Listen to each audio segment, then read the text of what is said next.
আপনারা দেখছেন সিএম বাংলা, নিরন্তর বাংলার মুখ। This channel does not promote any violent, harmful, or illegal activities. All content provided by this channel is meant for an educational purpose only. সম্প্রতি নবদ্বীপের একটি বালিকা বিদ্যালয়, তারাসুন্দরী বালিকা বিদ্যালয়, তারা সেকেন্ড সামেটিভ পরীক্ষায় অ্যাডমিট কার্ড দিচ্ছে ক্লাস 5 থেকে 8-9 এদের, এবং 150 টাকা করে নিচ্ছে, যা নিয়ে একটা বিতর্ক সৃষ্টি হয়েছে। As a TIC of Hindi school, আমি আপনার কাছে প্রশ্ন যে এইরকম কি প্রভিশন আছে গভর্নমেন্টের কোনো নেওয়া? দেখুন, আমি প্রথমত বিষয়টা জানি না, প্রথম কথা, যে কি কারণে তারা নিচ্ছেন বা কি জন্য তারা অ্যাডমিটটা দিয়েছেন।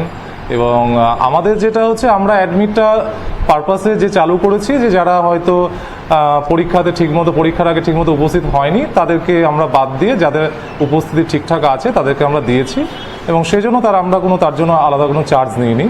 এবার তারাসুন্দরী স্কুলে কী পারপাসে নিয়েছে সেটাও আমি জানি না। এবার সরকারিভাবে কোনো প্রভিশন নেই যে এই সময় তাদেরকে অ্যাডমিট কার্ড দিয়ে 150 টাকা নিতে হবে, এটা হচ্ছে প্রথম বিষয়।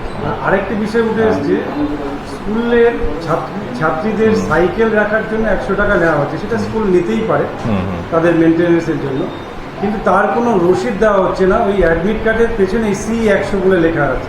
আচ্ছা, এইভাবে কি নেওয়া যায়? এবার সেটাও জানি না, দিলে প্রপার বিল তো দিতেই হয়। এবার নিতেই পারে, কোনো স্কুল সাইকেলের জন্য আলাদা করে তার জন্য তার রোগ রাখতে হয়, সব স্কুলে সেটা করে কম বেশি। এবার সেই জন্য তাদের বিল তো অবশ্যই দেওয়া উচিত বলে আমার মনে হয়। আপনার নাম?